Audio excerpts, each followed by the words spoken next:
So we're in Clovis, California. We just finished installing a faucet for mowing, and it is the, oh, where's it at? There it is. So the line, and it's the 756 7565 SRS. That's spot resistant stainless.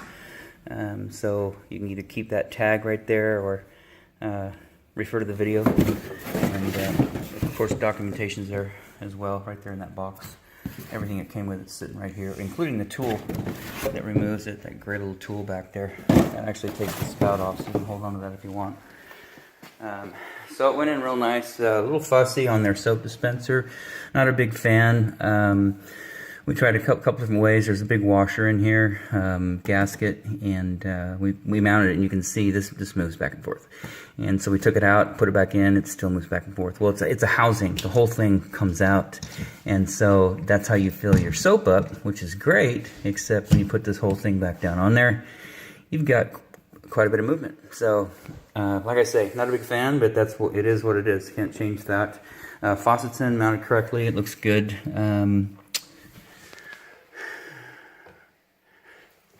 Like it's water. Nope, no water. So everything's good there.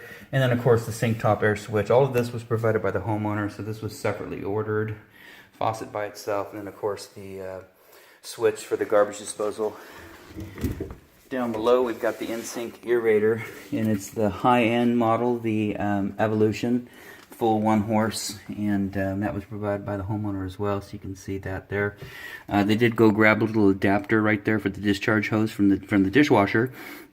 Reason being, it was tied into an old air gap at the before the remodel, and so it always gets cut because the tubing up there is 5/8, and of course the garbage disposal is 7/8. So he provided that little adapter right there. We put it on, so it's all tied back in. Little piece of copper in between the white discharge hose and then the black rubber gasket, just to keep it stiff in there. And then it's looped up right there. Just monitor that, make sure it stays up high.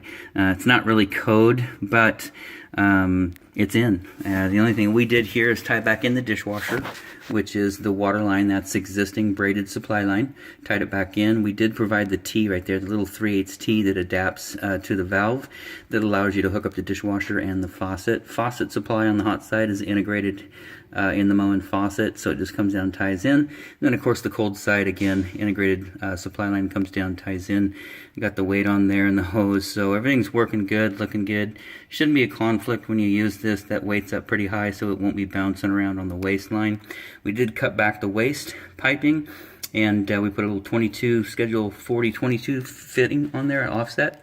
And then, of course, an adapter, tubular P-trap down to the arm, which comes with the garbage disposal, and that little clamp that comes with the garbage disposal as well. You can see down here, here's the power adapter that comes with the sink top switch.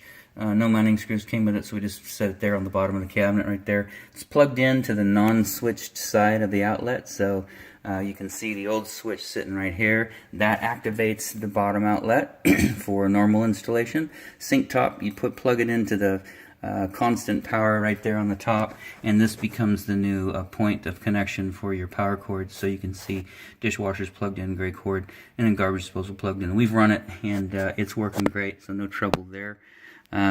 Everything else looks good down here. Outside of that, this installation is done.